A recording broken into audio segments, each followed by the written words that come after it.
What's up, everyone? Welcome back to my channel, Reef RX. I hope you guys are all doing well.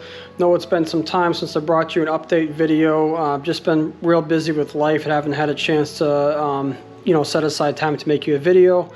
But I do have a few minutes today, so I wanted to share an update with you. So I'll give you an update on the water box, on my Innovative Marine 40 gallon, and I also have Berghia and Aptasia tank growing in the other room, breeding tank, so I'll share those with you too. If you guys enjoy my content, if you could please like, share, and subscribe to the videos, that would be great. It helps grow the channel. Let's jump right into it. So I still have quite a bit of an Aptasia problem in this tank. As you can see, I did buy a Magano wand, I believe it's called. It uses a small amount of electricity to just zap the Aptasia, and it literally disintegrates it, so it's really cool. So I did that on the rock here for the ones that I could get, and it cleaned up a lot of Aptasia. Still got the Berghias in here, but only a few. I'm not sure how many. They're usually only come out at night. So the plan is once the breeding tanks take off and the Berghia that I have grow bigger, I'll throw them into this tank to clean up the Aptasia, and then I'll sell some to some local reefers. I do have a new addition to this tank. I got a Harlequin shrimp. I don't know where he is, so I'll throw a picture up of him right now. So the Harlequin shrimp, so they only eat starfish like these. I have a bunch of these little Asterian starfish, so that is their diet and that is all they eat. So hopefully the Asterian starfish, I have a lot in here because I want to definitely keep the Harlequin, and I don't want to have to buy chocolate chip starfish to feed them because that can get quite pricey. So the other problem I've got going on with this tank is I have some green hair algae. I've had this for a few months, mainly just growing on the frag plugs. And then I've also had some behind this rock work over here. I did do a water change yesterday to kind of pick some of it off manually. My nitrates are around 8 and my phosphates around 0.03, so a little bit of an imbalance. What I am going to do is I ordered some Reflux, which is a fluconazole treatment, antifungal treatment. And I've read that a lot of people have used it for specifically for green hair algae, and it's just completely wiped it out after about 2 weeks. So normally I don't resort to chemical treatment right away, and I haven't. I added some more turbo snails, but they just, even the turbo snail back there has got some growing on them. So I'm gonna give this a shot. A lot of people had a lot of good things to say about it. We'll see how it goes. But now that I brought down my phosphates a lot because they were super high in this tank. If you watched my last update video, I think I talked a little bit about it. Thought about getting the lawnmower Blenny. I'm worried because I don't have a top on this tank. So if you guys have a lawnmower Blenny and you don't have a top on your tank, shoot me a message in the comments. Let me know. Has he jumped out at all? Have you had any jump out? Kind of curious to your feedback because I do see a lot of people saying they've had lawnmowers and they've jumped out of the tank. So a little hesitant on that. Not sure what direction I'll go, but definitely going to try the Reflux. But I want to get something to keep up with the algae if somewhere to grow like a lawnmower. So also thought about a sea urchin. Let me know your comments on that if you have one of those. But definitely need something that's reef safe. Let's take a quick look at the sump over here. Not really much has changed in the sump area. I did just change my Red Sea reef roller earlier today because it depleted, so as you can see it hasn't really advanced yet. It's a pretty clean roll, doesn't normally look like that. I did add a big piece of live rock in the back. I had a huge marine pure block, like it was like 8 by 8 by 4. I took that out because I had some aluminum and other metals leaching into the tank, and ever since I removed that, I waited a couple of weeks. Been running some metal remover in here, like phosphate band or something along those lines. I forget exactly what it's called. Did an ICP-10 test.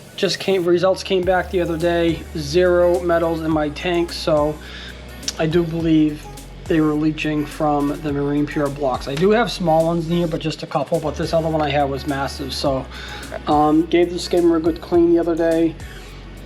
Sump's looking pretty good. Really happy that I did all these manifolds and everything. I have another video on that. If you watch that video, you see me, I redid all my plumbing and everything. But very happy with how the sump is going. I do have GFO and carbon I'm running on this tank now. I set that up a few weeks ago. So that's going pretty good. It's just on the side here. It's plumbed into a separate pump, so I can shut that off and control it. And you know, I have it run a few hours throughout the day, and I can increase it as needed. So that's pretty much it for the water box tank here. Let's go check out my anemone tank, the 40-gallon. Oh yeah, I can't forget about this guy, my mandarin. He is getting so big. There's so many pods in this tank. He just loves to eat them, and he has a great diet, and I just see him picking at them all day. He used to eat frozen, but I think because there's so many pods in here, I don't think he's been eating frozen anymore because he's just loving them pods, but he's nice and fat. All right, so here we are at the anemone tank. I did do a water change on this tank yesterday for the first time since January. And the reason being is because, well, it just needed a water change. There was a lot of detritus under these rocks. There's still some in there, but it was just nasty. I cleaned out all the equipment in the back, cleaned everything in the back here. So it's much better.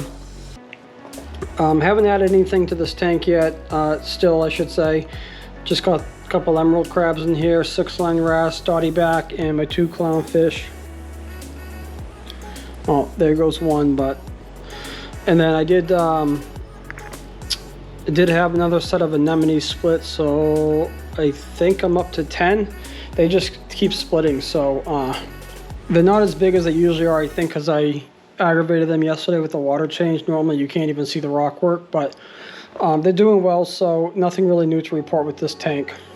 Let's go check out, I have the Berghia tank and the Aiptasia tank in the other room. Alright, so here we are at the Berghia tank and the Aiptasia tank, the one on the right here. This is my Aiptasia grow out tank. You can see all those little brown things at the bottom, tons of Aiptasia. Haven't really tapped into this much because I've been feeding the Berghia tank with Aiptasia from my other tank, my water box. So I just want to let this grow out. I feed this about 2 to 3 times a week. Even this little snail here has got an Aiptasia on the back side of him. Not sure if you can see it there, but very little maintenance. Don't really do much to it. My Berghia tank, on the other hand, there's a Berghia right in the back. If you see a little white thing, I got some frag plugs in here. These are frag plugs for my water box tank, so I just use these to the ones that have like Aiptasia on them to throw them in here, and they just clean them right up. 2 Berghias in here. I do have eggs in here. Not sure if they've hatched. If they have, I can't see them. I do have a little container on the counter with some Berghia and eggs. The eggs have hatched, but I have to use a microscope to see them. They're still in like a larvae state. So hopefully we start getting some Berghia growing from those. So lots of eggs in here, especially on this egg crate over here. They've laid eggs on the egg crate. So just the 2 guys in here, just keeping them happy and keeping them laying eggs, and hopefully I'll get a bloom here of Berghia. So that's all for now. If you guys enjoy the content, please make sure to like, share, and subscribe the video. If you have any questions, let me know in the comments, and I'll be happy to get back to you. And like I said, I'll bring you an update on that reflux once I dose that. So talk to you guys soon. Thanks so much.